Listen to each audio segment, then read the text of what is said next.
What's going on, you wonderfully whimsical wombats? Welcome to this week's episode of Total Pod Mode.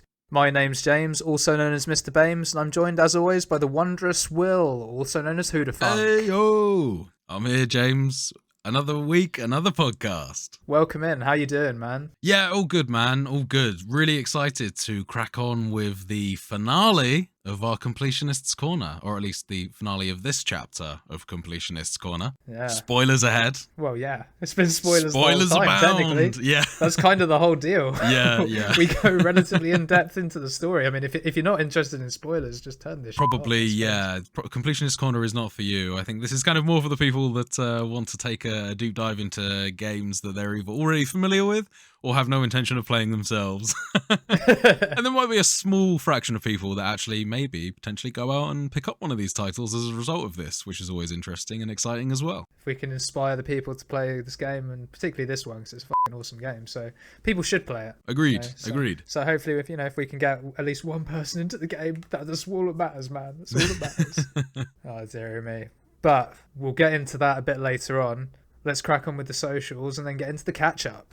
You can, as always, find the podcast on Spotify, Apple Podcasts, and pretty much anywhere else you get your podcasts by searching for Total Pod Mode. We also post regular video content of our playthroughs, stream highlights, as well as the podcast on our YouTube channel, Total Pod Mode. You can also find us on Twitter by searching for @TotalPopMode, or one word. And whilst you're there, you can find me at Mr. Bames, and I'm also on Twitch under twitch.tv/MrBames_TPM. And you can find me at Hoodafunk on Twitter, and I'm also on Twitch under twitch.tv/Hoodafunk. Now then, brother, let's get into that catch up, baby. So, man, hit me up. What you been playing this week, bud? Well, this week, I'm sorry to say, has been a very skinny week for me in terms of gaming. I've mostly stuck with Vampire Survivors this week, which I have actually made quite a lot of progress in, which is great, obviously. But yeah, not all that much to talk about from me. I suppose one point that I will make is that I unlocked a few more characters in the game, which actually changes up the way you play quite a bit. One of them I unlocked is a white dog called O-Soul, and it kind of runs around. You're familiar with the Okami game, right? The game where you play as the wolf deity Amaterasu. Yeah, even though I called it a Wolfie Boy in episode whatever it was. But yes, you made it very clear that it's a fucking god. Yeah. You play as, it looks more like a Labrador, if anything, but you sort of run around as that, and it emits flowers, much like Amaterasu does. Not quite in a path, but it does sort of like follow you in a bit of a trail, right, which do damage. So like rainbow farts? Kind of like rainbow farts with petals sprinkled in there as well. Roses really smell like boo-boo. That's quite a fun character to play as, but there's not really much else to say there other than the fact that you just play as a dog, really. Yeah. I will say, though, it's pretty interesting and cool to hear that you've unlocked quite a few characters, because I know from playing it myself, I've put like a couple of hours in and I've already got, I think, 4 or 5 characters. You said you'd unlocked a further 2 or 3 last week. You've got another couple this week. It's good to see that the roster's growing. That's nice. Yeah, the roster in this game's pretty big. I'm just trying to do quick maths, but I'm awful at it. So 4, 8, 12, 16. Boom! 2 + 2 is 4. -1, that's 3. Quick maths. 20. I've got 21 characters in my roster so far. So yeah, the roster is pretty big. That's huge, yeah. And I think that there may well be some more characters to unlock, because they're on kind of like a grid of 4, and there is 3 more spaces left. So I don't know whether they'll remain blank or not. I am aware that there is DLC for the Steam version of this game. I don't know whether they've just built the DLC into this version, or whether I just don't have that, and that could explain the remaining spaces. I was going to say it could be DLC. Yeah. Another one of the characters that I unlocked is someone called Popia. And she has a weapon which looks just like a piece of text, essentially. It's some sort of spell, but it emits like a kind of a column out of the top and bottom of your character, which is quite a wide arc and does damage. So essentially it's just like really good for traveling up and down on the screen. And over time, as you upgrade it, the range of it gets very broad, but it pretty much covers the entirety of your screen up and downwards. So yeah, it's got a hell of a lot of range on it there. And it hits twice. It kind of sends it out, and then as it comes back, it also hits again. So it's like a fountain going up and down. Yeah, pretty much. Yeah, a fountain of magical rainbow sparkles again, I guess. Oh. The final character is probably the most interesting of the 3 that I unlocked. It's called Minna, and it's a werewolf character that starts off with the evolved whip. So I think that the evolved whip, it goes forwards and backwards and also regenerates your health as you attack people every time it hits them. So you start off with a really powerful power, but the range of it is quite small. But then I think every minute or every couple minutes, your might, projectile speed, duration, area of attack, and cooldown change. So that can lead to extremely varying abilities. You can be 1 minute using a tiny evolved whip. The next minute you can be using a whip that takes up half the screen. So you can suddenly become very powerful, and then you can suddenly lose that power as well. So your stats vary wildly throughout the game. But when you're powerful, you're super, super powerful. And I guess the tactic with that character is then just to make yourself protected enough so that when you do lose all of your area of attack and might and projectile speed and all that, you're still able to sort of survive the lull. Yeah, makes sense. Like the ultimate min-max. Yeah, it's literally min-maxing. You're all min or all max all the time. Other than that though, man, like I said, it's been a pretty quiet week for me. Just been spending a lot of time playing Vampire Survivors.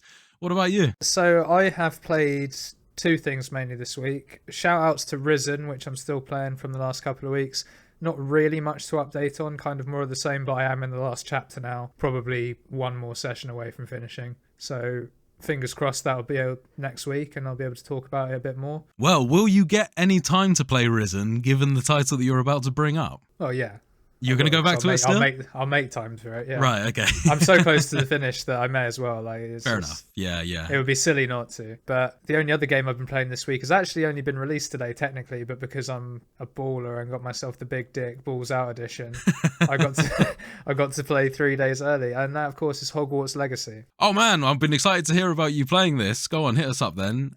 How does it start, and what are your experiences so far? Fair bit to unpack with it. It's quite a traditional RPG. It's not really pushing the boat out too much in terms of style, if you like. I don't think anyone expected it to be pushing the boat out in terms of RPG elements necessarily.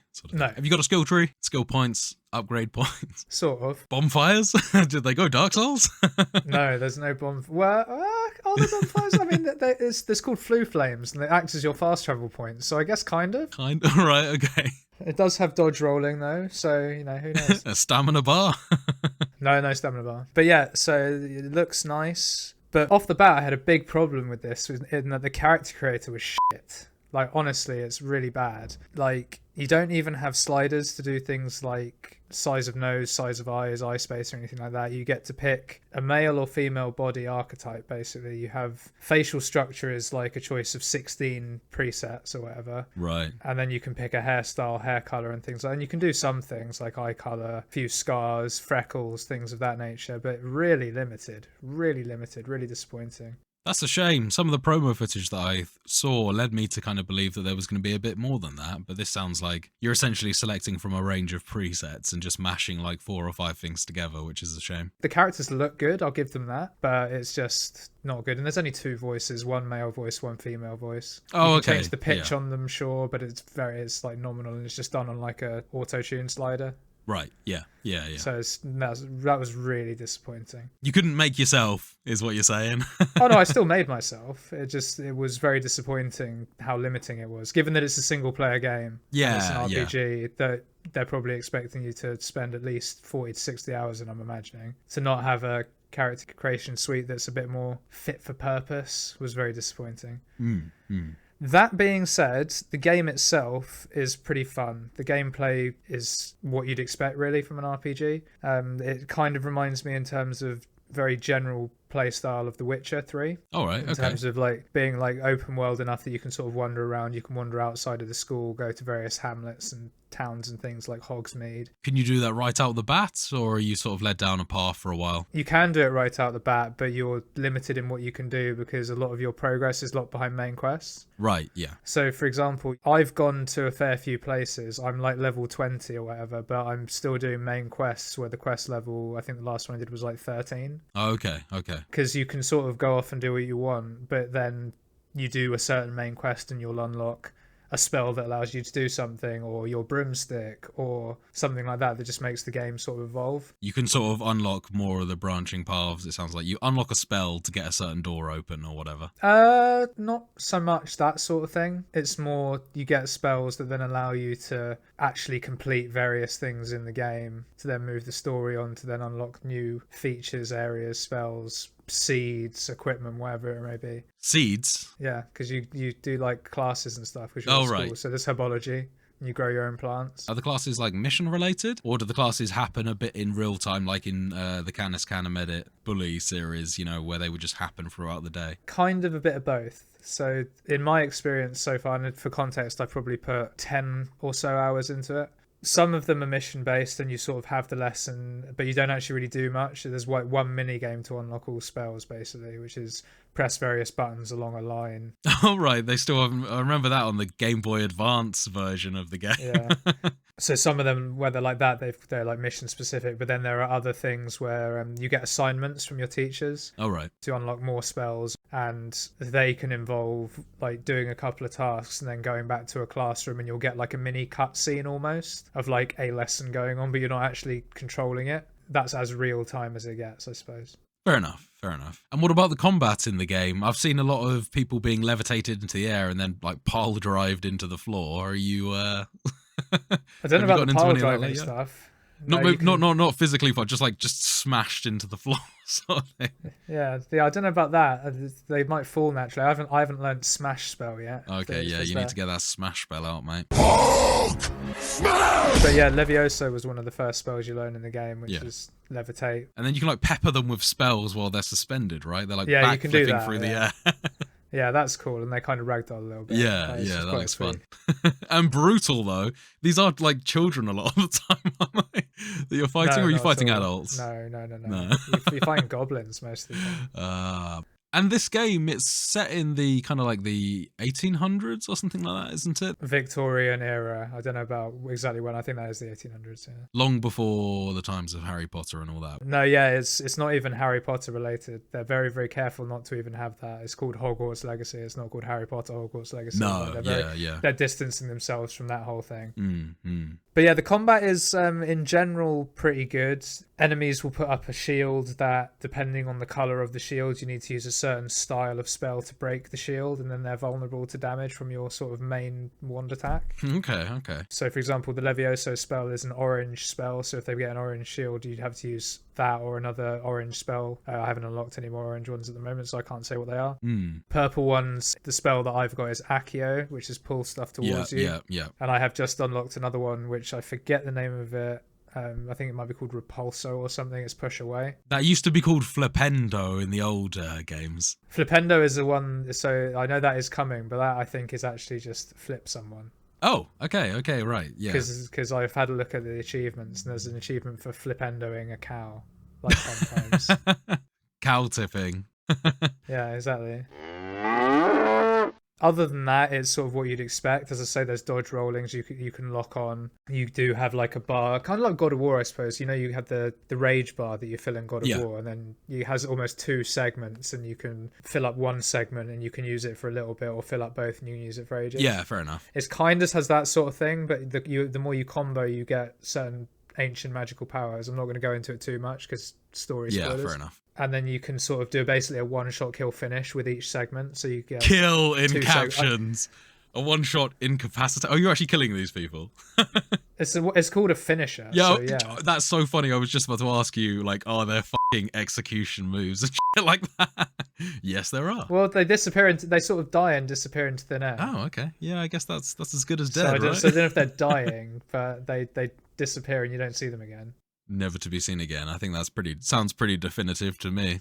Give me a little bit of background information on the story of this game. My understanding is that you're a Hogwarts student that's joined there as some sort of undercover thing going on. The main premise of the story, without again getting into too much, is that you're a fifth-year student and you get the invite to Hogwarts because it kind of doesn't really go into how they find you, but they do. And then basically one of the professors of Hogwarts, called Professor Fig, has been teaching you sort of in the summer holidays to give you like the basics and stuff. Right, okay. You've been using a second-hand wand at this point. and he then takes you to Hogwarts for the start of term. You know, you actually end up traveling with his friend who's a member of the Ministry of Magic. His friend gives him a package that's from Professor Fig's dead wife. Some nonsense ensues whereby your character can see whispers of an ancient magic. This isn't too spoilery because I think this is part of the documentation that comes with the game. Right. But you can see whispers of ancient magic. So you see something on the box that Professor Fig's given from his wife. That then leads to a bunch of shenanigans, and the story goes from there. Right. Okay. So there is something special about your character in the sense that they can see these old magic signs. Yes. Yeah. And from what I've gathered so far, again, I don't think this is too spoilery, there are various wizards and witches throughout the years that end up joining Hogwarts as a 5th year who have this power. It might be something to do with the fact that those of a 5th year age, it matures in them. That would be, again, in line with that kind of lore, yeah. Exactly. And that would be why they're not discovered until their 5th years, because that's when it matures. I mean, that potential possibility.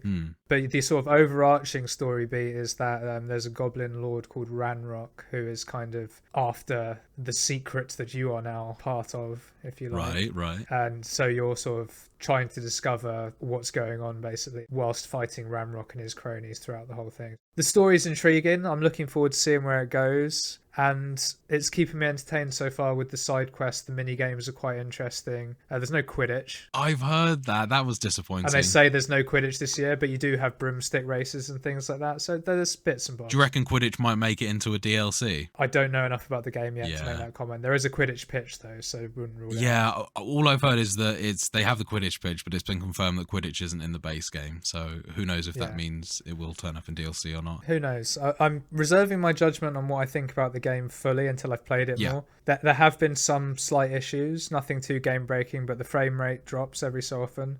Runs at a stable 60 for about 90% of the time, but it's dropped to as low as 5. It just chunks every so often.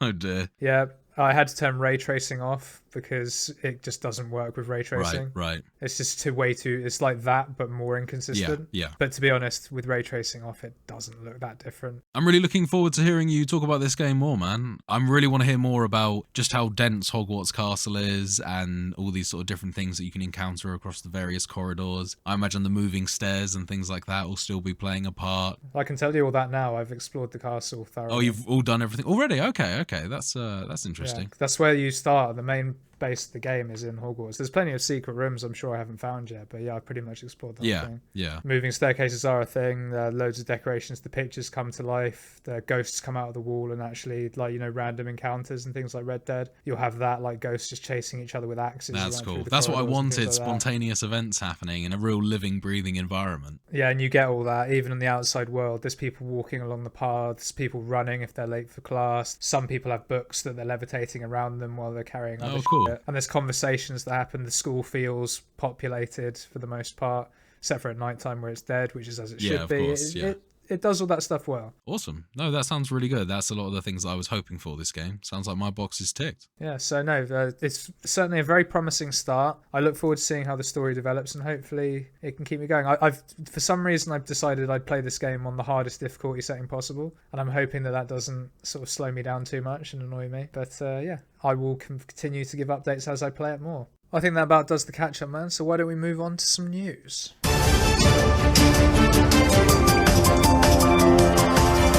So first news story this week is a familiar one for our regular listeners. We're going back to a simpler time, an earlier episode. Those tender early steps of the discussion.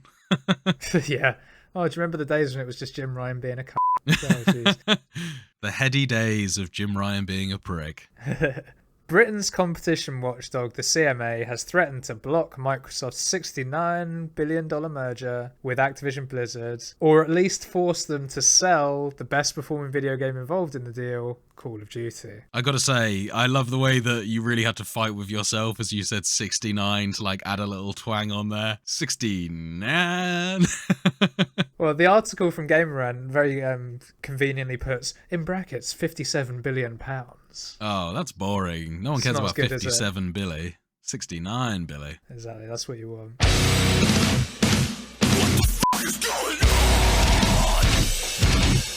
But yes, so this is basically the CMA sort of saying, Right, guys, so we've looked at it, and basically we think that it could potentially distort the market if you guys have this one. So you can still take over the company, but maybe you can remove Activision and just take Blizzard, which is genuinely something that was suggested, I think. Or just sell Call of Duty altogether.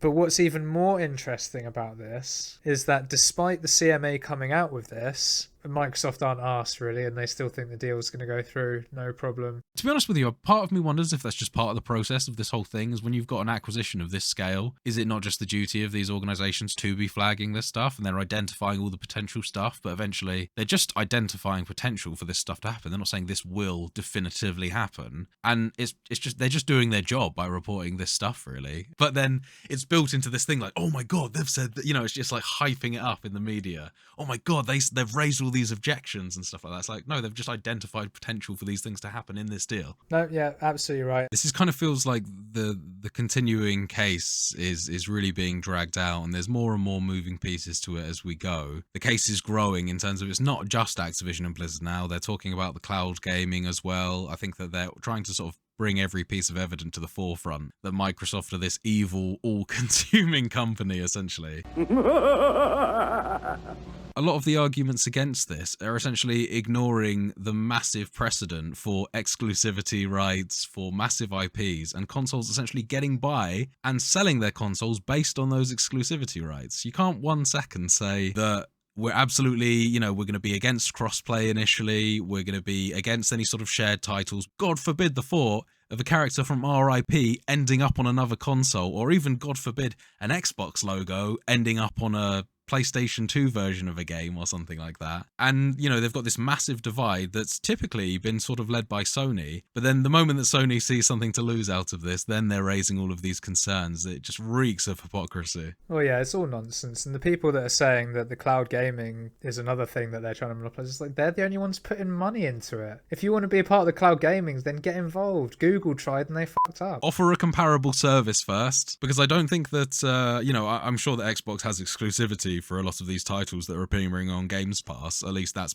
I'm sure, built into the contract for some of these. But it's not like PlayStation can't do the same thing, It's not like PlayStation can't work out deals with these studios as well and be as active as Microsoft has been in this. It's all just sort of last-ditch trying to desperately cling on to what they've got. Even though part of this deal, Microsoft are offering 10-year deals to still give everyone the game and not go exclusive and things like that, they'll lose loads of money from the PlayStation player base. It's just that there's no incentive for them to do it. It just doesn't make sense to me, the whole thing. But we'll see. I'm sure there's many more twists and turns in this story before it's out. So let's see what happens, man.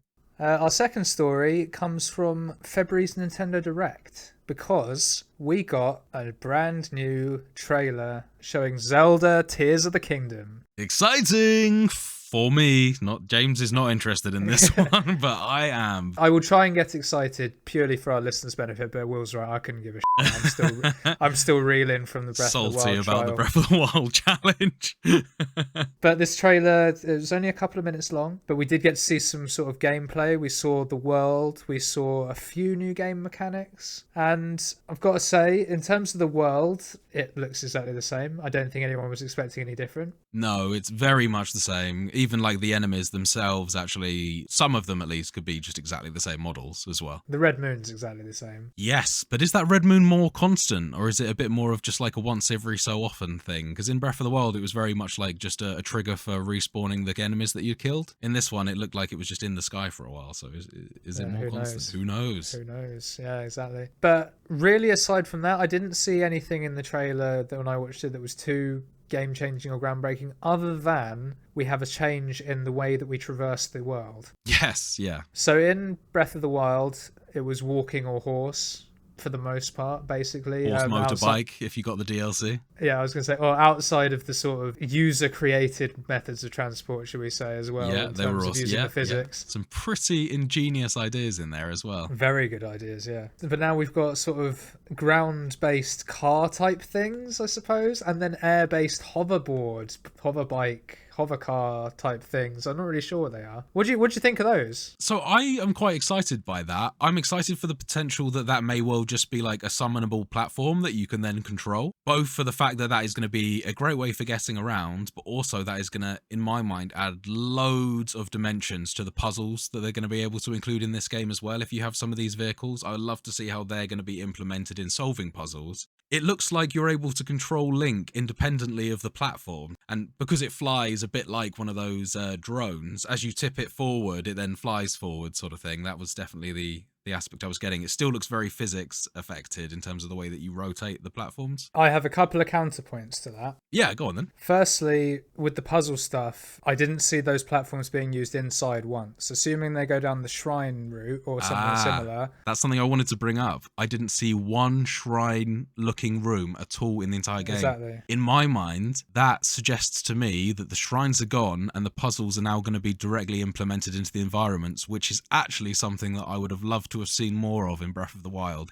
because it felt very much like, if you want to do the puzzles and shit, you got to go down to the shrines. If you want to explore, you go to the overworld. And it was missing what is, to me, pretty much like a staple of Zelda, which is overworld puzzles as well, sort of thing. And there wasn't enough of that in Breath of the Wild. So, to me, that suggests that we're going to see more of that in Tears of the Kingdom. Well, that'll be interesting. I will be interested to see how that goes on. I don't have an opinion one way or another at the moment. And the second thing I just want to challenge you on is with these new vehicles specifically, and it's not really challenging you because I don't think you really made a point against this, but do you not think that with a hoverboard that you can essentially tilt and fly like a drone potentially, that might put players off or reduce the impact of using the user-created methods of transport we said earlier, such as stasising a tree, like hitting it a bunch of times so that it gets momentum on it, jumping on it, and then flying across the map, for example. Do you think if there's a hoverboard that allows you to fly, people are going to be less inclined to do things like that? I think it really depends on how they implement this. I mean, the car looked to me quite rickety during the gameplay, and I was wondering, did they construct that car out of some objects? Have they added some more physics objects now, like a motor with axles on that you can attach wheels to? Or is that car just a car that you spawn and that is the car? Because it looked to me like it was a little bit constructed in a way. Not so much with the hoverboard, but definitely with the car. So I'm hopeful that what it means is, in fact, that we're going to get much more complexity and combinable items that we can use within the engine of the original game. But I do agree with you that if it is just a car, then you are going to be de-incentivized to go around and hunting for your horses and doing all the stuff that you were doing in the original game as well. So that really could go two ways. But what I'm hopeful for is that the increased items that you can use and the different properties will actually only just expand the potential for people to create their own devices and vehicles and things like that. I'd love to be able to create your own custom car with legs and things. Who knows? And this is very much optimist versus pessimist here. Absolutely. Because I'm not, because you're excited and I'm not, and I actually reckon it's more likely to be you get that basic chassis that we saw in the trailer. Yeah. And whilst you might be able to add things to it, like different bodywork and things like that, I don't think there's going to be things like a custom motor that you then attach axles to and you can create your own mode of transport. Lovely thought. I'd love to be able, if you could build a motorbike out of 2 blocks with 2 wheels and something like that, if you could do something even close to that, I'll be happy. Yeah, I would love to be on that level, but that's wishful thinking in my opinion. I just don't think they're going to do that. Need to see a lot more of the game really, because again, as you say, 2-minute trailer, you're getting glimpses of everything and you can read a lot into it, or you can not and just see it for what it is, you know? Although one thing we can say with a certain level of confidence is that it probably is going to be stuff that makes it into the final game, because this game has been given a release date of the 12th of May 2023. Ooh, very shortly after my birthday, so I think that is a very good one for me to pre-order for myself as a little treat. Or someone else could get it for you, maybe. Secret. I was hinting me, actually. Oh. But I'm not going to buy it for you because they have confirmed, because it's up on the Nintendo store for pre-order, that it's going to be a $70 game. The full $70. A lot of people are outraged by that. Why? That's insane. That's just normal pricing for a game. I think the thing that sucks, though, is that the likelihood of you getting it for less than 60 quid, even a long time after release, is very small, whereas at least with non-Nintendo games, you're likely to get a discount pretty soon after release. I was going to say, I got Breath of the Wild about 2 or 3 years after it came out, and it was still 50 quid. Yeah, absolutely. So with all that said, moving on to our final news story, again, sticking with the Nintendo Direct, because this is sort of a nice feel-good story, really, depending on how you look at it, I suppose. All warm and cozy inside, it makes me feel. On these cold winter days. Fucking freezing in the UK at the moment. Still cold, man. What the hell? I thought it was going to get warmer again, but then it's got Can't afford to heat my goddamn home in this temperature. cost of living crisis too. It's just not going to happen. Just living on beans. I warm myself by the beans that I cook. I just warm my hands over the toaster as I go. Whilst in a bath of beans. With candles, tea candles underneath the bath, keeping me warm. At a very ambient, just above room temperature. Hell yeah. Good for the skin too. If you say so. It's horrible for the skin, I'll tell you what, man. Lot of sugar. Getting breakouts like a motherfucker over here. Good way to get a free spray tan though. Keep you This is true. The residual orange is really helping me out there. In the middle of winter as well, I'm really keeping that tan that I got from Spain. Anyway, as we re-emerge from that random rabbit hole, our feel-good story, if you remember that, is that the Nintendo Switch online and expansion pack offerings are getting some new titles. We're getting some Game Boy and some Game Boy Advance games. This, on the face of it, sounds very exciting until you see the list of games. And that's, I'm probably underselling the list. There's still some unfair. bangers in there, I will say. Yeah. And perhaps I didn't play many of those titles. I played Kirby's Dream Land, but the rest of that list was pretty quiet. Oh, dude, well, allow me to educate you here briefly. Kirby's Dream Land, wicked game. Metroid 2 Return of Samus, classic. I haven't played many Metroids, but I'm interested in playing them. Super Mario Land 2, 6 Golden Coins is a wicked game. Oh, I did, I tell a lie, I did play a little bit of that. That was a great Mario game as well. Such a good game. Legends of Zelda Link's Awakening DX, wonderful. They've just done the re-release on Switch, which is also fairly good, but the original was fucking awesome too. Yes. Tetris, the original game. I don't need to say anything more. Wario Land 3. I wanted that one so bad because Game Boy Advance was like the first Game Boy that I ever got, and I wanted Wario Land. I never saw it in the stores. And then in the coming soon section, Pokemon trading card game. That is a fucking awesome game. I think I played that on the Game Boy Color though, right? Yeah, it's Game Boy Color. Yeah, right. Had the black cartridge. It was damn cool. But yeah, there are some notable omissions. It is criminal, in my opinion, that more of the Pokemon games aren't on there, given that a lot of them are still being played 30 years later and are sort of some of the most popular game things on YouTube and on Twitch and things like that. So it's crazy to me that there aren't more of them included. For me, that is an instant trigger into finally springing for that Nintendo Pass Plus or whatever they're trying to market that gives you the Nintendo 64 titles and everything else as well. Because I assume that this is locked behind that Plus subscription and not just the base, like 18 quid a year subscription that we do. It does say Switch Online. So okay. I might power up my Switch after this. Yeah, I'm going to take a little. It'll take a little, but I'm almost certain that this will be behind the Nintendo Plus. You'd think so, or certainly some of them will be. Yeah. But at the same time, the technology's old enough, and the NES and SNES ones are on the normal service for free. So who knows? But yeah, this is awesome news for me because I have nostalgia for all these games. Game Boy was one of my first consoles. I played a lot of Game Boy when I was a kid. And the other interesting thing that comes out of this is obviously along with the surefire nostalgia that this is going to bring, which is both good and bad, really, because you shouldn't sell nostalgia, but it works. So why not? God damn it works. Yeah. Well, it's good on me, that's for sure. The interesting thing that I read in this article here, again from Gamer Rant, shout outs, is that supported games will have online or local co-op available. Oh, so that's actually the same as the NES and the SNES, though. You can play co-op games online as well. That's fantastic, isn't it? That opens up a lot of options for players. Exciting stuff, and if it is on the free subscription, I look forward to checking out some of these titles, potentially with you as well, Will, with the co-op stuff. But with that, we come to the end of the news, so it's time to move on to the finale of our completionist corner for Mass Effect Legendary Edition, Mass Effect 1. Sting coming soon. So as we start off with our finale of Mass Effect 1, we left you last week stranded on the Citadel. Our ship's been taken from us by the Council. Those damn bastards. Bureaucratic pricks grounding our ship. I'm shaking my fist wildly at them.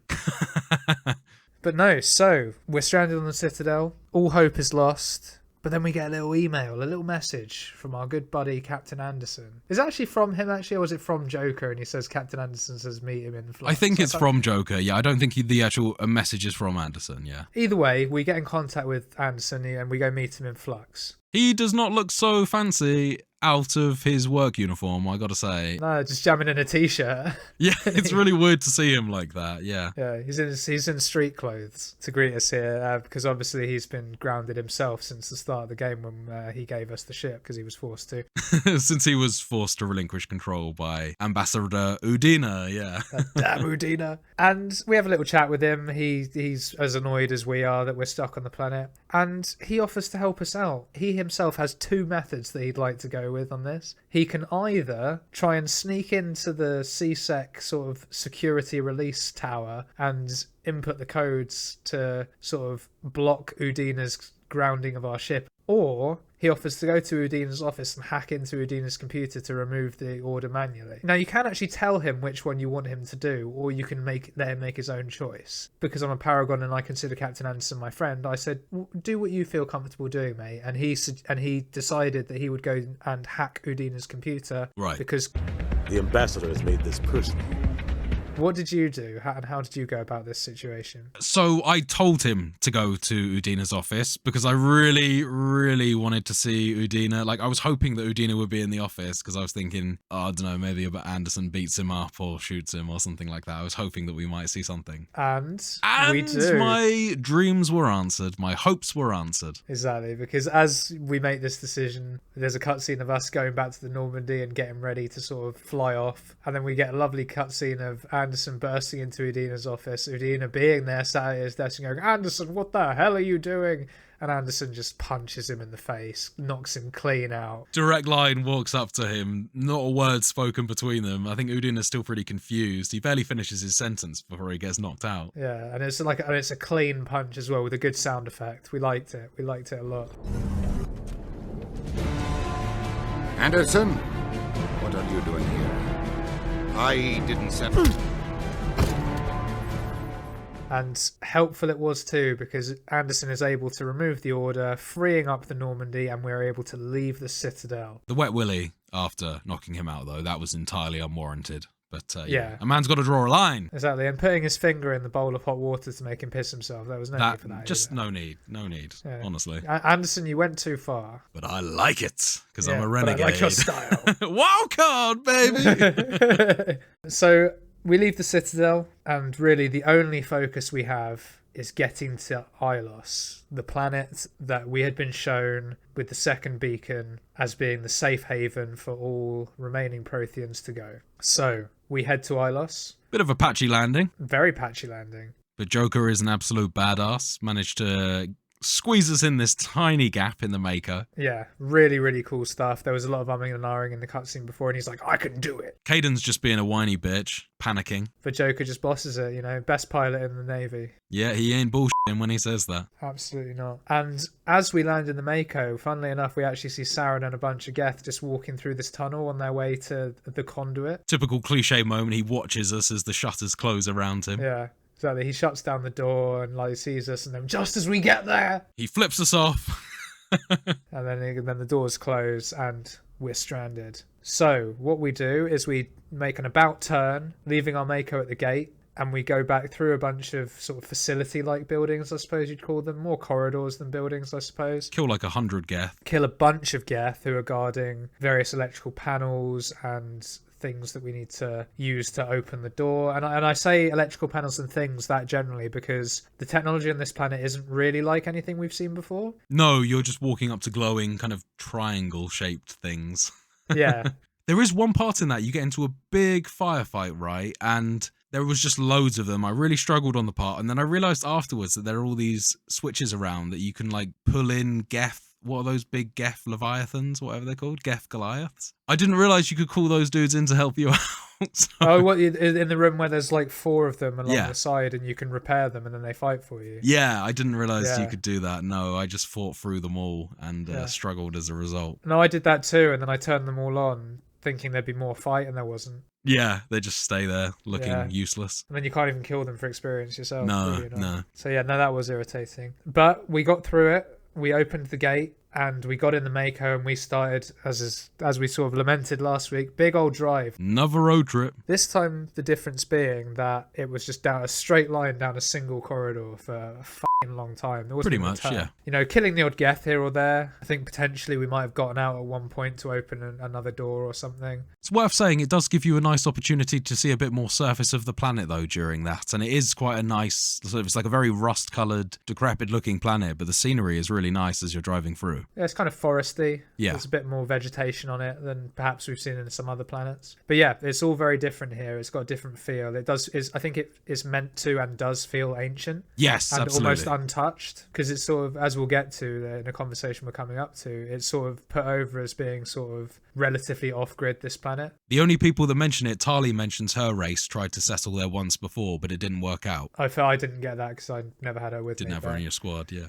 Yeah. But eventually, after killing a bunch, and when I say a bunch of Geth, I mean a bunch of Geth. We're killing lots of Geth here in Colossi, Armatures, Destroyers, you name it, we were killing them. And eventually we get trapped between two yellow force fields. And you're thinking, what the hell? And I think one of my party members even said, someone must want to talk to us. Oh, my guy said Saren set a trap. Gareth said Saren set a really? trap, and Tali said, I don't think this is Saren. Yeah, and so we get out of the car, and there's one like passageway off to the side that you can go down. We head down, and we are greeted with a, I guess, virtual intelligence. Yeah, it looks like a sort of a semi-corrupted virtual intelligence, but of Prothean origins instead. Yes. And this is very interesting because it is the first time in this game where you're actually able to talk to a Prothean or Prothean-like being directly. Yes. And of course, because we've had our mind altered so we can think like a Prothean. We can also talk like a Prothean. Exactly. We can understand it. And I think it also mentions as part of the conversation with it that it also has been listening to us as we've been sort of coming through the facility and has adapted to our language too. That's right, yeah. So that allows Rex and Garrus to be able to understand as well. So that was quite a nice touch. And really, this meeting doesn't achieve anything other than filling in a lot of blanks in the story around the Protheans and what's happening, really. So, Will, I'm going to hand it to you. Why don't you talk to us a bit about how you spoke to the Prothean VI, which is called Vigil, by the way. Yeah, Vigil, the VI. So why don't you talk to how did you deal with it? I'm assuming you were a bit of an asshole, but did you glean any nice bits of information? Yeah, well, I basically started the conversation right off the bat with an insult. I said that all these Protheans that decided to hide themselves in cryostasis in this location as their sort of last hope of survival, I basically called them a bunch of pussies for not standing and fighting instead. You also find out that essentially all of the Protheans have died in cryostasis because over time, the amount of energy that it took to sustain all of them wasn't able to outlast the amount of time that the Reapers were hunting the Protheans. So one by one, he was getting rid of the security forces of various different teams that he didn't consider key personnel until the point where there was only a small number of scientists left. And I think they decided that basically they were doomed at that point when they sort of came out of their pods and realized that actually there just wasn't enough of them to sustain any sort of new generation of Protheans anymore. Yeah, and it's sort of talking about how, you know, he picked who he would be sacrificed based on how useful they were. And Yeah, things exactly. Like that. Very yeah. proper dark stuff. Like, good storytelling, but quite dark. You also find out some very interesting information that the Citadel is in fact a giant mass relay which actually connects to a place called the Dark Space, which is where the Reapers are currently residing. Yeah, they sort of hibernate off whenever they're not killing organics. Absolutely. And when it is time to get back into killing the organics, they essentially just have this massive backdoor right into the Citadel. Yeah, it's also interesting how they do all that because it's explained that it is in fact the Keepers, the sort of bug type caretaker aliens that we've referenced in a previous episode, who actually are the ones that trigger the mass relay to be set off in the Citadel. And essentially what happens, or what should happen, is the Reapers send out a signal when they're ready. The Keepers then prepare the Citadel to be a mass relay, and they just come, and as Will said there, they just come through when the mass relay's been opened and they just decimate everything. And obviously all this goes on because everyone on the Citadel is under strict orders to not interfere with the Keepers because they are kind of like, you know, as you said, the caretakers of the entire Citadel. Also the harbingers of the Citadel.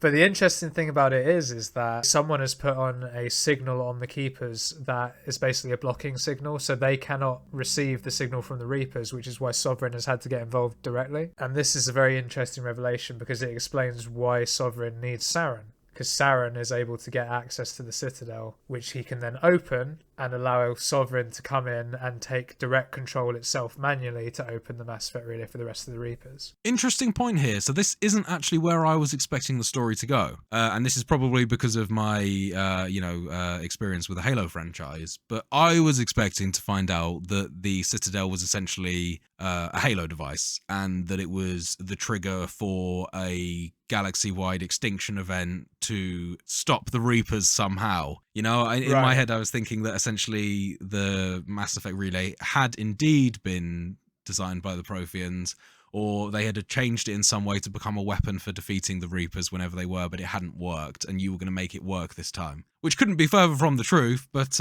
it was a nice sort of change of events. That's what I was predicting, and it's always nice to be surprised. Fair, yeah. Always good to be swerved like that, I suppose. Yeah, I thought the Citadel was a giant weapon, like a giant gun, basically, and all the mass relays were kind of giant guns, rather than being sort of giant teleporters, or also having a dual function as being a giant teleporter. And the final thing we learn from Vigil is we learn what the conduit is that we've been sort of referencing this whole time. And it turns out the conduit is actually just a portal mass relay to get you inside the Citadel. That's really all it is. Basically, it's a mini mass relay straight to the Citadel, yeah. And it's actually interesting because earlier on in the game when we're doing missions on the Citadel, you do see a mass relay looking structure in the middle of like the waterworks, almost like a water feature. So you do, which you don't really pay attention to. Which you don't pay any attention to at all, but this is in fact where we pop out when we go through the conduit. So interesting stuff. It's really cool how they tied it all together. Yes, yeah. But yeah, so you exhaust all the dialogue options with Vigil. I'm assuming Will called him a prick and then left. Basically.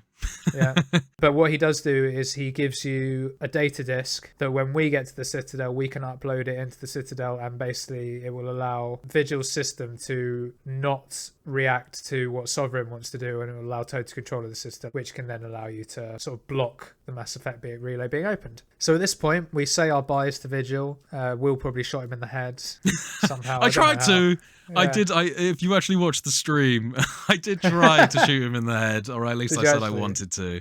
Well, I mean, I was like, shoot the fucking hologram in the head. It's like, doesn't have a head. It's just a disembodied voice with lights, basically. But no, so after that, we get back in the car, another little fucking drive later, and you can try and kill some of the Geth on the way, but you get like a 10-second timer or whatever it is. It's like a 30-second thing, yeah. You really kind of need to beeline it. And you drive the fucking Mako into a mass relay, which I thought was cool as fuck. I just love the idea that these things that were essentially... I mean, obviously, that one's kind of a mini one. It's obviously designed for people as well, but these things are ultimately for ships to fly through, and we just kind of sent the Mako in. Really cool stuff, and the reason we have the time limit is because Saren's already gone through, so it's closing. Yeah, we got a short window of time to get through as well. The Mako gets shot through, and we land just in the Citadel. The Mako crashes, but we're obviously all fine. And the Citadel's a complete mess. It's been completely overrun by Geth, because at this, whilst we've been sort of off doing all this, the Geth forces led by Sovereign and Saren have started attacking the Citadel. Although there is a force ready and waiting, because as we mentioned last week, the Council did say that they would get the fleet ready to defend the Citadel. So at least that was something. Yeah, they were kind of waiting for Saren to come to them inexplicably. Yeah, not knowing that he's going to come through the fucking back door, but It's also just weird as well, given the Citadel has such a high residential population and stuff like that. They weren't like, yeah, let's keep him away from the people. They're like, no, we'll just wait till he's right on our doorstep and then do our best, I guess. I think in their defense, they do evacuate the Citadel, but... Only once it's being attacked, sort of thing. Like, they know that attack is coming at some point. They surely don't think that Saren's just sat on the other side on Ilos, like, doing nothing. So obviously he's going to do something. But they only trigger the evacuation once shit really goes down. So we arrive through the mass relay, and essentially what we have to do is we have to run and gun our way to the main council chamber so that we can upload this software and gain control of the Citadel. So we run through a few corridors, kill some Geth. Nothing too exciting at this stage, but then we get to an elevator. And as we're going down the elevator, we get a little cutscene of Saren sort of starting to take control. That's right. And what happens is he powers down the elevator, but also he starts to close the Citadel, which will sort of trap anyone in there, but also Sovereign gets in and it basically protects Sovereign so that Sovereign can do what it needs to do whilst the fleets are busy with the Geth, sort of on the outside of the Citadel walls, if you like. At this point, if you want to imagine the Citadel as a flower that's blossomed and then it closes up to protect the central bit where Sovereign is hiding out, and that's essentially the main obstacle, is you're trying to get the flower to open again. Very nice description. And yes, so what happens here, because we're in a lift that's been stopped, we have to jump outside and continue our path sort of along the walls of the Citadel. And this is done with our space masks on, and you get it's anti-gravity almost, so you can sort of stand on the walls if you like and run about. I thought I noticed that, and also my push and lift abilities were really coming into their own, because the moment I force push someone, they went absolutely flying now. Exactly, really cool stuff. The physics in this game is excellent. Yeah, at very certain points throughout. Some good old ragdoll. But yes, and this is sort of another one of these sort of trench gauntlet type sections, I suppose. We're running and gunning, killing Geth along the way, various different types. There's one section that's got a bunch of Geth turrets that you need to take out, all whilst being shot back by Geth as well. And some Krogan, just chucked in for good measure. Bunch of mercenaries, potentially some of them clones left over from Vermeer. So after killing all of these Geth, we finally get to the part of the building that will allow us to access the Citadel Tower. And we walk up to the Citadel Tower and we are greeted by our nemesis. Well, if it isn't Saren. Yeah, Saren's just jamming there, controlling a terminal. Also worth noting at this point that Sovereign has latched itself onto the outside of the building and is currently doing its thing. And at this point, we have another little standoff with Saren where we're sort of hiding behind some cover and Saren's out in the open. And we're having a little conversation again. My guy was, again, trying to paragon the hell out of Saren, telling him it's not too late. But Saren's explained that, at least in my one, because I tried to talk him out of it on Vermeer, and Saren states that Sovereign has sensed his wavering mind and his doubt. Okay. And has therefore implanted Saren. And what this means is that Saren basically is his even free more will, or indoctrinated. even any sort of shadow of a free will, is now gone, right? Well, he has a smidge left, which we'll get into shortly, because you are able to talk him around, and if you have Max Paragon, which I do, keep selecting those Paragon dialogue options, the ones that are highlighted blue, and eventually Saren, you do talk him around, and he's like, I can't end this and I can't join you, it's too late for me, sort of thing. But he's like, but I can sort of help, and then he shoots himself in the head. Right, okay. Really cool twist. Yeah. It's like, so Saren, he eventually does the right thing. He kind of almost redeems himself a bit, yeah. And what this actually also means from a gameplay perspective is that I was able to skip phase 1 of this boss fight, which is, essentially Saren on his hoverboard again, if from memory. Yeah, that's it. While a few waves of Geth are coming in and attacking you at the same time. That's how I did it. How did you get on with the Renegade style? Well, I certainly wasn't as charming as you were, for starters. I essentially basically just called him a brainwashed coward, told him that in response to him saying that organic beings are kind of also needed in this future with the Reapers, they need men of action, as he puts it, that they've also recognized my talents. I tell him that there's no way I'm willing to be a slave to the Reapers, he's a fool, and pull your gun out and fight me, basically. So, on to the first fight with Saren. And this was quite a challenging one for me, I've got to say. I'm playing this game on hard mode, and I was getting wiped out quick. Because at the very start of the battle, you have one of the more difficult Geth enemies running straight at you. Probably a destroyer. That's it, a Geth destroyer. Whilst you also have Saren buzzing around on his hoverboard, shooting a mixture of bullets at you, as well as grenade rounds, which ignore your shields and just damage your health. And am I correct in saying that whereas on Vermeer he never flies behind you, in the Citadel he does, right? There's like no safe space in that room. I've tried all sorts of different ways, and honestly, I died to this guy more than I've died to some bosses in Dark Souls. I'll tell you that much. Seriously struggled. I was getting peppered from every angle. Every time I thought I found a strat that works, it didn't. Died so many times before I essentially stayed at the very top of the room, completely ignored all the Geth, and just traded overload abilities between myself and Tali. So we just kept Saren in a constant state of being unable to fire his gun, because it was constantly overheated. And we just sat there taking turns and pot-shotted him. And honestly, that was the easiest way I did it. That's almost like a last resort strat. It's clever, I like it, but that can't have been fun or engaging. It required quite a bit of coordination between cooldowns and managing things. It was satisfying, I would say. I was starting to lose my enjoyment for it, just given the amount of times I died before. It was kind of at the point where it's like, oh, thank God, I've found a strat that actually works now, you know? I played it on hard mode because I did want to experience a challenge, and especially, you know, if there were challenging parts in the game, I wanted to feel that challenge. So, you know, I came out of it satisfied with a victory in the end. But yeah, that was it was testing my patience a little bit. I can imagine, because I know that with waves and things, with Saren getting behind you, that can't have been fun. So I appreciate that, because I have done that phase 1 before. But yeah. I think regardless of whichever way you choose, though, the result ends up the same. Saren's dead, limp body drops through a glass floor into a below section, which isn't ominously looking like a second boss arena or anything like that. I mean, honestly, at that point, I wasn't expecting it. I just saw, you know, a Really? massive glass shard pierce him through his abdomen, and the blood came out. Typical Resident Evil sign that the character is truly dead. When they lie on the floor and the blood comes out, they're dead. Yeah, and you see, weirdly, the first time I played this game, like, I saw that and I was like, okay, there's definitely a phase 2.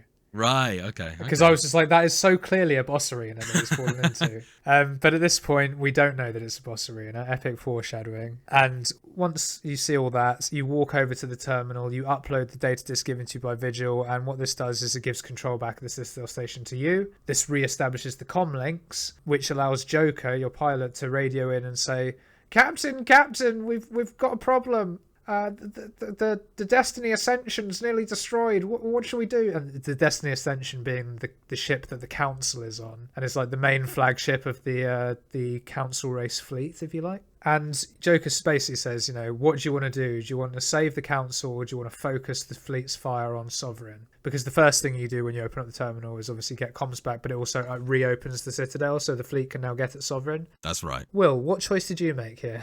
Well, they do say during this section that there is a potential for a lot of human life to be lost in the pursuit of protection for the Council, and otherwise, I also did think that Sovereign does seem to be the biggest enemy here. And you know what? I'll be the first one to say I've snubbed the Council many times on our phone calls and in our meetings and pretty much any interaction I have with them, in fact. But they started it, okay? They called me a goddamn liar on episode 1, and I was not having it. They should have listened to me from the start. They brought this on themselves, and they grounded me as well, because ultimately they started chumming up with Udina, and look where it got them.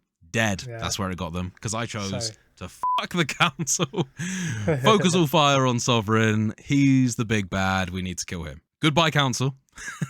Can't say I'm surprised that that's the way you did it, man. I obviously paragon the shit out of it, and I saved the Council. But much like everything else in Mass Effect, I think regardless of what path you choose, it doesn't really affect the outcome too much, apart from some slightly different things happening in Mass Effect 2 and 3. But before we get into all that and the impact of the decision, we do get a little cutscene, certainly in my perspective at least, where the Destiny Ascension was saved. Just basically they fight off the Geth fleet, and Destiny Ascension makes it safety, and therefore the Council survive. My cutscene essentially involved Joker flying through during the fight, and it cuts to two Asari on board the ship that have the Council on board, and they go, oh, you know, we're sending out a distress signal, we really need help. And then they go, oh, he just cut us off. Joker just flicks off a switch on his thing and cuts off comms. And then you watch as they get destroyed, basically. Oh, right, nice. They sort of like look at each other like, well, this is it. But no, so at this point, Shepard sends off the whichever two companions you're with at this point. I was with Garrus and Rex. And in my case, I had Tali and Garrus. Nice. You send them off to go make sure Saren's really dead. Garrus puts a bullet straight in the head. Oh, for me, it was Rex. Oh, right, nice. okay, yeah. And, you know, by all accounts, Saren is dead. However, I thought I mentioned earlier that someone had put an implant in him. He's got some upgrades since the last time. He does. And also, as we've sort of mentioned before, but as it's worth repeating here, you see him visually throughout the game, and he's very clearly cyborg. Modded to fuck. The guy's looking like he's from Cyberpunk or something. As Will says, one of our crew members shoots him in the head. You think, oh yeah, he's definitely dead. Sovereign sends out a signal, doesn't he? And then this fucking... all of his metallic stuff sort of all springs to life, and you get this sort of four-legged dark beast Parl looking motherfucker on four legs with Saren's head, and it's really gruesome, and he can do the thing that those frog type enemies we've described before can do. Yeah, unfortunately they're my least favourite enemy, and he behaves pretty much exactly like them. Yeah. And what is different between the Legendary Edition and the original Mass Effect game is, at least from memory, is that in the original Mass Effect game you just fight this sort of Spider Saren, we'll call him. But the interesting thing on the Legendary Edition is that there is additional cover in the arena that you're fighting in, and there are waves of Geth. And I don't remember that being in the original. I remember it just being a fight with Spider Saren, so that's kind of neat. But again, probably worth sort of deferring to you on how this fight went down, because I played on normal mode, and for me it was pretty routine. Bit of a breeze. Yeah. So how about you, man? How was it on hard mode? So this was another tough fight, and honestly, I was quite surprised to be having this fight. I was pretty surprised that Saren did come back, given that he had a massive glass shard impaled through his chest, and he'd been sort of pretty much cast aside at that point. So yeah, very surprised to be having this fight. A little bit dismayed to find out that those Geth were also coming in. I was hoping that this might be a bit more of a straightforward fight. As I say, my patience was starting to wane, sort of thing, on that last one. So yeah, I was ready for this to be over a little bit at that point. Yeah. I did eventually take him out, but what I gotta say, and this is a big gripe that I've got, this is a real like hallmark of the age of an older game, is that you will have a cutscene halfway through the boss fight that you cannot skip, so that if you die the first time round, you are forced to watch the entirety of the cutscene again. And this happens about once you've got like a third of his health off, that then you get a cut to sort of the ongoing battle between Sovereign and the fleet and the rest of the Geth army. So yeah, I mean, that was quite frustrating to have to sit through quite so many times, and ultimately my teammates at that point were being pretty useless. It became more of a absolutely the whole time monitoring all of their cooldowns. We were trying to make the most of using my adrenaline rush, which resets my cooldown abilities whilst I can revive my squad. It was a lot of sort of biotic ability balancing and trying to make sure that I used all of them effectively in that fight. Quite tough. I did eventually get through it after changing my pistol. I moved away from the burst fire pistol that I was using last week and went to something that was a single shot, slow firing, but it did a lot of damage, and that was the thing in the end that cracked it for me. I was able to beat him using that. Bit more accuracy sort of thing, getting those headshots, making them count. And I think that's why I had such a breeze, because I majored in the sniper, and when he's sitting on the wall doing the equivalent of the sniper beam that the frog guys would do, you can just absolutely rinse this guy. I was playing a very close-up battle in this game, and I was really enjoying the balancing that these last couple of fights made you do, because it was really forcing me to use my shield boost, which regens a bit of shield. Also, the kind of the overcharge ability, I think that's definitely not the name of what it's called, but it gives you like a brief period of invulnerability for your shield at least. Explosions will still hurt you. Making sure that I use all of those abilities at the right time and to the best opportunity to deal sort of like quick windows of loads of damage and then retreat back sort of thing. It's a cool playthrough, really enjoyed it. We got there in the end. We did it! Saren was finally beaten, and after Saren's second body just sort of disintegrates, we get another cutscene where the fleet start really hitting home on Sovereign now, because now we've sort of sorted it. Saren's dead.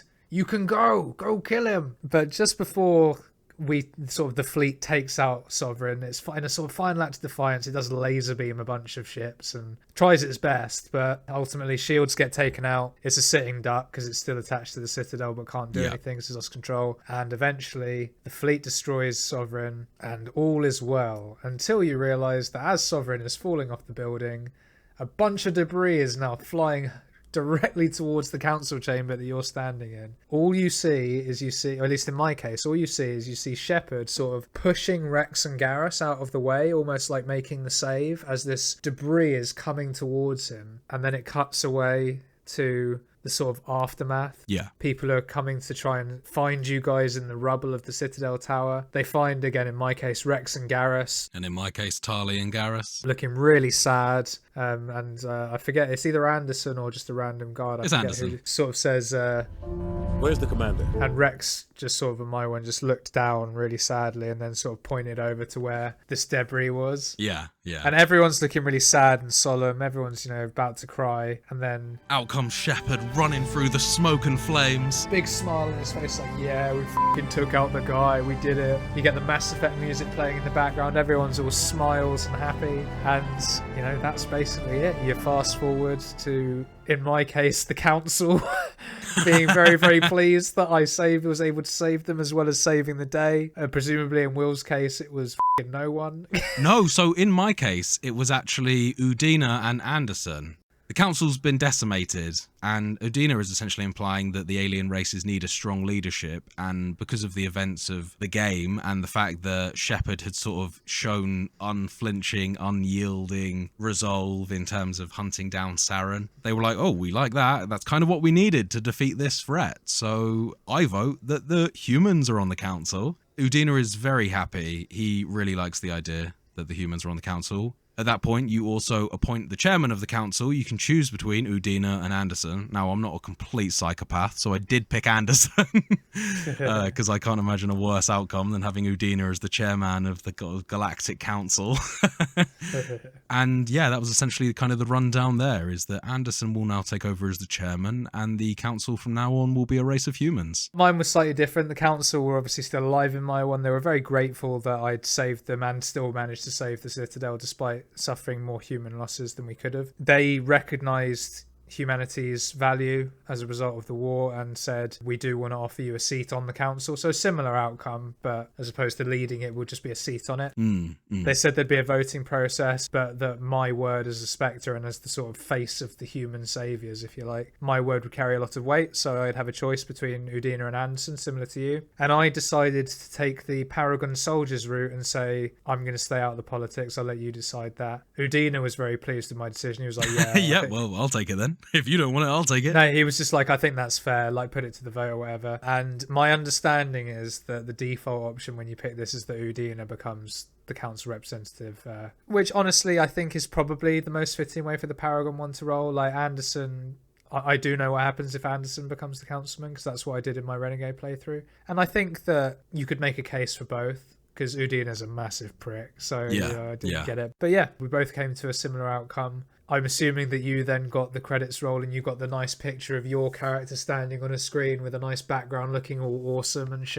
And then at that point, we ran into a little bit of problems with my stream because it started playing some music, which was then swiftly muted. And unfortunately, during the Twitch stream that I will upload, it'll probably be missing like the first 30 seconds of audio. And also, strangely, during this recording process as well, I actually must have left 2 audio inputs on, so my voice is sort of slightly overlaid with like a few milliseconds difference. Either that or you were becoming a guest. Kind of sound like I'm slowly turning into one, a bit like Saren was. So I'm going to play that off as intentional and just ignore everything I've said up until this point. Liar! But with that, everyone, Mass Effect 1 ticked off the list. Chapter 1 in the books, baby. So Will, now that with that chapter's finished, what were your thoughts in general on the game? What did you think of Mass Effect 1? Was there anything you disliked? Anything you really particularly liked? Talk to me. So in terms of the things I really liked about this game, I think a lot of the talking interactions work really well, and although that they, as we've sort of said throughout this, they don't often generate a completely different outcome, it adds a lot of flavour in terms of your character, in terms of additional lines that your crew say. The fact that as you bring different crew members along, you'll get different insights from them, and that'll often be guided by your preference of who you like the most. You know, so I'm sure there's stuff that you know about Rex the Krogan that I haven't listened to because I haven't been taking him along on my missions, and vice versa with Tali. So I like all of that. I thought that worked really well. How about you? I'll sort of jump on the back of that and agree. I particularly enjoyed that as well. Whenever you go in the lift, depending on who you've got with you, they can have interactions between each other. I always appreciated that. I really, really, really love this game. I've got a lot of time for it. Obviously, nostalgia plays a big part in that. I've played it numerous times. The things that I really enjoyed the most about it, aside from the obvious things like the story, which I think is just excellent throughout. Yeah, it's a very kind of like campy sci-fi space saga, and I love it. But the other thing that I really enjoyed about this game is that whilst a lot of the side quests and things like that were sort of a very similar formula, I liked how all of the side quests, bar none,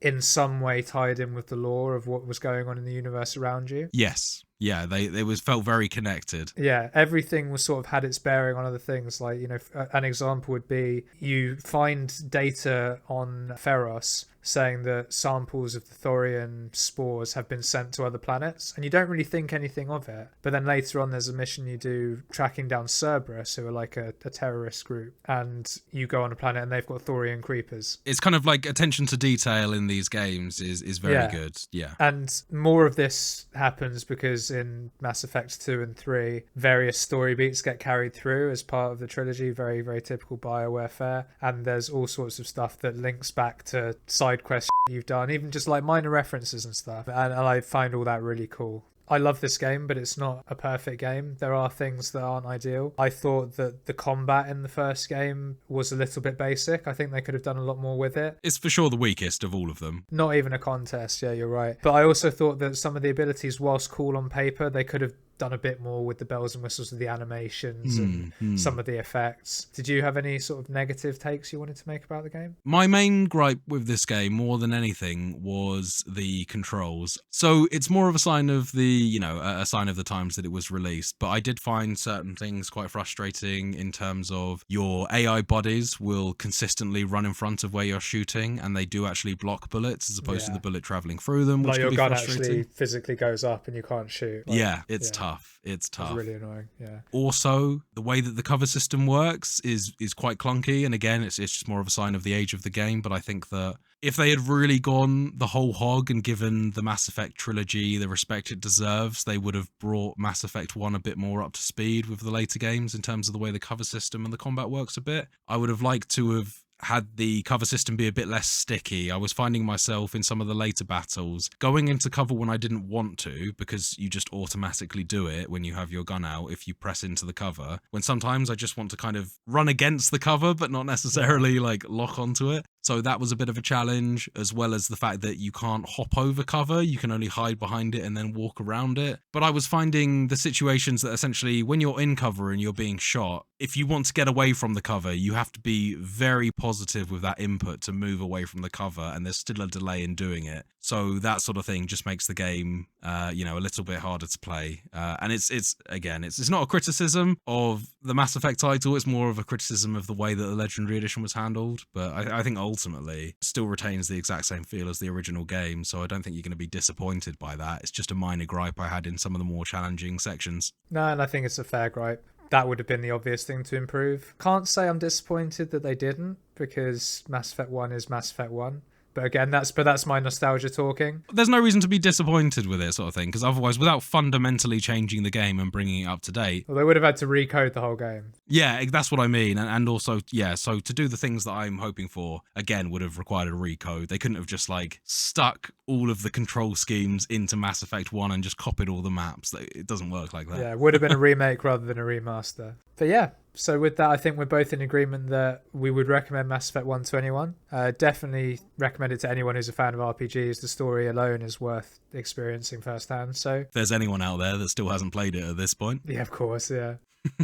In summary, play Mass Effect 1. Really good game. And very much looking forward, when we do get round to it, to playing Mass Effect 2 with all of the additional context that I now have after playing the first one through to completion. But that brings us to the end of Mass Effect and Chapter 1 of Completionist Corner. Will, why don't you tell the listeners what we're going to be doing for Chapter 2 of Completionist Corner? Yes, James. This is a title that I've been looking forward to playing with you for a long time. Even before the conception of the podcast, actually. This is a game that I was looking forward to you playing, because ultimately there is so much intrigue in this title. There is so much unexplained wildness going on, and interesting visuals and story turns and beats, that I could not wait to start discussing this with you. James, I'm very excited to announce that the game that we will be playing next for Completionist Corner is Death Stranding Director's Cut. Just a little bit of a blurb here for the listeners. From legendary game creator Hideo Kojima comes a genre-defying experience, now expanded in the definitive Director's Cut. As Sam Bridges, aka Norman Reedus, your mission is to deliver hope to humanity by connecting the last survivors of a decimated America. Can you reunite the shattered world one step at a time? So, in my eyes, this is a game that very quickly shot up to some of my top games of all time. I reckon this is easily within my top 10 list of games now. I think that the description of this game being a genre-defying experience is very apt. I'm just really looking forward to sharing this experience with someone that hasn't played this barely at all, James. I think you've stuck about 30 minutes from my understanding of yourself into this game, and you've very much got a whole world to explore ahead of you. At most 2 hours. It definitely wasn't a very long time at all, and I think a lot of that was cutscene. Yes, the game has a very long build-up, and it just kind of right out the bat just chucks a load of stuff at you that makes no sense until you've played the game for like another 8 hours. So I'm apprehensive, I've got to say, but I am looking forward to seeing where it goes. All the gameplay I've seen in terms of what I've experienced myself and video sort of packages where it's done, everything that's very samey. So I'm a bit concerned that it's going to get stale real quick. But I do know that it's a Kojima game, and I do know that he takes you on pretty wild journeys. So we'll see. We'll see. As you say, I'm pretty much completely blind. I have played a couple of hours or so, as I say, but I really didn't get very far at all. I think I did one delivery. Yeah. And then got to a new cutscene. So I'm certainly willing to see how it goes, and looking forward to the journey, if nothing else. Absolutely. And that journey will begin on our episode next week. So with that, we come to the end of the show. Thank you to our listeners who've made it this far. We really appreciate you. If you've enjoyed what you've listened to, you can, as always, find the podcast on Spotify, Apple Podcasts, and pretty much anywhere else you get your podcasts by searching for Total Pod Mode. We also post regular video content of our playthroughs, stream highlights, as well as the podcast on our YouTube channel, Total Pod Mode. You can also find us on Twitter by searching for @TotalPodMode, all one word. And whilst you're there, you can find me at Mr. Bames, and I'm also on Twitch under twitch.tv/MrBames_TPM. And you can find me at Whodafunk on Twitter, and I'm also on Twitch under twitch.tv/Whodafunk. Where right now you can catch all of the Mass Effect stream in its entirety in various VODs. I don't think it's all one video, but still, go check it out. Yeah, we're on like 10 parts now, I think. Yeah. Including one part where Will's muted and sounds like a Geth. With that, Will, pleasure as always. Listeners, thank you again. Thanks again, listeners. We'll see you next week. Until then, goodbye now. Bye-bye.